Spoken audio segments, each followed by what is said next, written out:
धन्यवाद।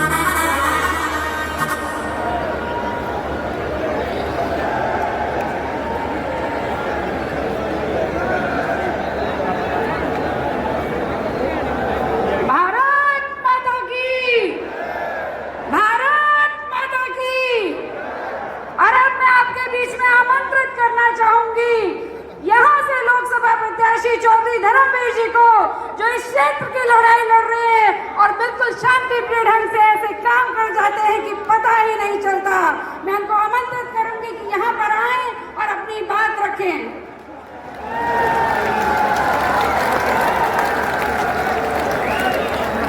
प्रदेश के मुख्यमंत्री आदरणीय नायब सैनी जी, स्टेज के ऊपर बैठे हमारे सभी मंत्री साहिबान, विधायकगण, सम्मानित मंच और लोकसभा क्षेत्र से आए हुए सभी सम्मानित बुजुर्गों, माताओं, बहनों और बच्चों,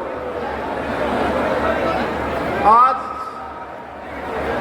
प्रचार का आखिरी टाइम है और माननीय नरेंद्र मोदी जी के भाषण के बाद ये प्रचार खत्म हो जाएगा। मुन्नी देवी और बिमला देवी को छोड़ के सभी माता और बहनों, और इसके बाद आपने देखा होगा आज से 10 साल पहले का यही जगह जब माननीय मोदी जी यहाँ पर आए तो आपको और हमारे को यहाँ आने में कितना टाइम लगता था।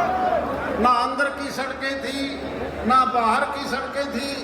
आज चारों तरफ से जब आते हो, चाहे वो इंटीरियर की सड़कें हो या मेन रोड हो, 4 लाइन सड़क से आप यहाँ पर आते हो, दुगने से ज़्यादा समय लगता था पहले इसी जगह पर।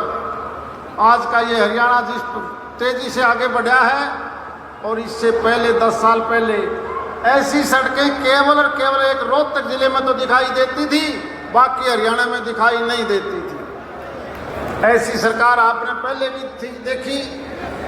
नहर का पानी हो तो केवल एक जिले में, सरकारी नौकरी हो तो एक जिले में, और आज ये सरकार बनने के बाद जिस प्रकार से प्रदेश का विकास, नेशनल हाईवे आपको साथ साथ दिखाई देंगे, नहरों का पानी, और एक समय ऐसा आ जाएगा कि इस नहरों की जिस प्रकार से रिमॉडलिंग की जा रही है, नहरें दोबारा बनाई जा रही हैं। ये कभी बंसीलाल जी के टाइम पर नहर बनी थी, उसके बाद बीच के 30 साल किसी ने हाथ नहीं लगाया। अब ये सरकार आने के बाद जिस प्रकार से पंप हाउस की बात हो, नहरों को दोबारा बनाने की बात हो, इस जवाहरलाल नेहरू के चाहे महेंद्रगढ़ कैनाल है या सतनाड़ी फीडर है या दूई फीडर है, जितनी भी चैनल हैं सबको दोबारा से बनाया जा रहा है। और एक समय ऐसा आ जाएगा कि इस नहर की कैपेसिटी दुगनी हो जाएगी, और जिस दिन दुगनी हो जाएगी आपका पानी भी डबल हो जाएगा इस क्षेत्र का। ये क्षेत्र सबसे ज़्यादा उपजाऊ है। ये चुनाव प्रदेश का नहीं, ये देश का चुनाव है। आज देश के चुनाव में जहां आपका प्रधानमंत्री नरेंद्र मोदी जी जिस तेजी से देश को आगे बढ़ा रहे हैं,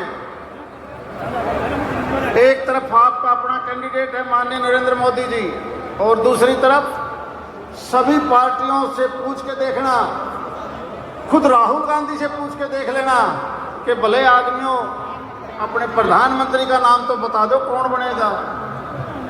खुदों को नहीं पता कि प्रधानमंत्री कौन आएगा। आज का ये प्रोग्राम क्योंकि आप सब माननीय नरेंद्र मोदी जी की बात को सुनने आए हैं, और जिस तेजी से सारे देश के अंदर, आप याद करो आज से 10 साल पहले चाहे उत्तर प्रदेश था, बिहार था, वेस्ट बंगाल हो या महाराष्ट्र, हर रोज कर्फ्यू लगा रहता था, हर रोज कर्फ्यू, बम ब्लास्ट। आज कहाँ गए वो? माननीय मोदी जी के आने के बाद बड़ी सुख शांति से सारा देश आगे बढ़ रहा है। ये 142 करोड़ का देश, जिसके बारे में नरेंद्र मोदी जी की केवल एक सोच है कि मैं इस देश को एक विकसित देश की श्रेणी में लेके आऊं। इससे पहले हरियाणा में भी आप देखोगे केवल एक मेडिकल कॉलेज था। आज देश के हर डिस्ट्रिक्ट में मेडिकल कॉलेज की स्थापना अगर किसी ने की तो माननीय मोदी जी की सोच है। और एक समय ऐसा भी आ जाएगा जिस प्रकार से आज गरीब आदमी को आयुष्मान कार्ड बनना शुरू हुआ है, 2047 से पहले तक विकसित देशों की के अंदर जब हम श्रेणी में शामिल हो जाएंगे 142 करोड़ आदमी उस मुफ्त इलाज का फायदा उठाएगा, उस आयुष्मान कार्ड का फायदा उठाएगा। यही तो सोच है माननीय प्रधानमंत्री जी की। और दूसरी तरफ की सोच आप खुद देखते हो, उनके अपने अलग अलग घोषणा पत्र एक दूसरे से मेल नहीं खाते। नेशनल कॉन्फ्रेंस कहता है कि हम धारा 370 दोबारा लगाएंगे, दूसरी पार्टी कहते हैं कि हम सीए के कानून को नहीं मानेंगे।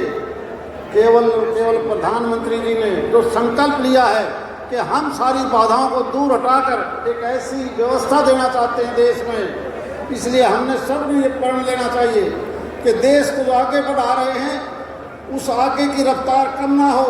ये सारा का सारा क्षेत्र दिल्ली के साथ लगता है। आज गुड़गांव फरीदाबाद की ज़मीन 40 और 50 करोड़ रुपया प्रति एकड़ है, वहाँ उद्योग लगाने के लिए जगह नहीं बची। अब हमारे दो ही काम हैं आने वाले 5 साल के अंदर, हम नहरों का पानी डबल लेके कैसे आए अपने क्षेत्र के अंदर। दूसरा, यहाँ पर बड़ी बड़ी इंडस्ट्री, क्योंकि हमारे नेशनल हाईवे सब टच हो चुके हैं, रेलवे कनेक्टिविटी हो चुकी है। हम केवल 5 साल में ये काम करना चाहेंगे, IMT चाहे खुडाना हो, चाहे हमारी नारनौल के अंदर हो या भिवानी के अंदर हो, हम बड़े उद्योग इसलिए लगाना चाहेंगे क्योंकि यहाँ ज़मीन सस्ती है, वहाँ ज़मीन के रेट ज़्यादा हैं। बड़े उद्योगपति भी ये चाहेंगे कि यहाँ जब इंडस्ट्री डेवलप होंगी तो यहीं का सामान बम्बई हो, कलकत्ता हो, J&K हो या दिल्ली हो, हम बाहर भी भेज सकते हैं। इसलिए ये क्षेत्र आने वाले 5 साल में आपका हमारा केवल यही सपना है और माननीय मोदी जी का भी यही सपना है कि गुड़गांव, फरीदाबाद और दिल्ली से बाहर ये फैक्ट्रियाँ कैसे जाएँ। बड़े बड़े उद्योग जब यहाँ आएंगे तो जहाँ आर्थिक तौर पर हमारा इलाका बढ़ेगा, वहीं यहाँ पर रोजगार भी मिलेगा। इसलिए मैं ज़्यादा समय नहीं लेना चाहता, वक्ता बहुत हैं। आओ आज हम सब एक प्रण लें, हम सब भारत के वासी हैं, भारतीय हैं और सारे भारतीय जनता पार्टी के सदस्य बनके आज के बाद जब ये चुनाव प्रचार खत्म हो तो आपकी जीत निश्चित है। केवल मार्जिन कैसे बढ़ सकता है इस बार के अंदर सोचना है। इसलिए हर आदमी अपने बूथ पर जाके पूरी ताकत से दोपहर से पहले अपना वोट पोल करें, ताकि पिछली योजना से ज़्यादा मार्जिन 9 की 9 विधानसभा में हमने कैसे बढ़ाना है। केवल यही प्रण लेकर हम यहाँ से जाएंगे। बहुत बहुत धन्यवाद। जय हिंद।